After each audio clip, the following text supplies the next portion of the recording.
بچانے والا آئین پاکستان نہیں ہے، بچانے والی اللہ کی کتاب ہے، جہاں پہ یہ آپ نے بنیان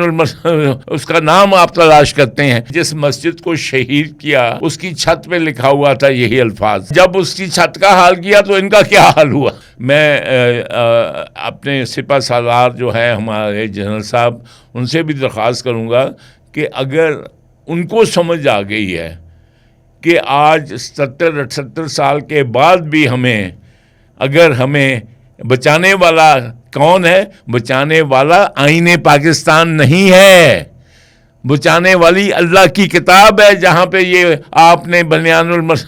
اس کا نام آپ تلاش کرتے ہیں، پھر آپ جا کے یہ وکیلوں کے ان پی ایل ڈی میں کیوں نہیں نام تلاش کر لیتے ہیں؟ ہاں، ویسے سوچنے والی بات ہے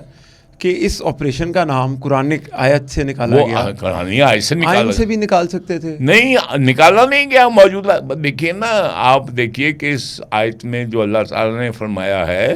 کہ جو مومن ہیں وہ تو ایک سیسا پلائی ہوئی دیوار بن جاتے ہیں باطل کے آگے، باطل دوئی پسند ہے، حق لا شریک ہے، تو وہ جو سیسا، وہ تو کوئی آج لکھا گیا قرآن؟ توبہ نعوذ باللہ۔ ابھی آپ دیکھ لیں کہ جس مسجد کو شہید کیا انہوں نے، یہ اپنی طرف سے میزائل مار کے سمجھتے ہیں کہ جی اس کی چھت پہ لکھا ہوا تھا یہی الفاظ، تو پھر اس کو انہوں نے بیان مرصوص وہاں پر لکھا جی اس کی چھت پہ، اچھا، اور جب اس کی چھت کا حال کیا تو ان کا کیا حال ہوا؟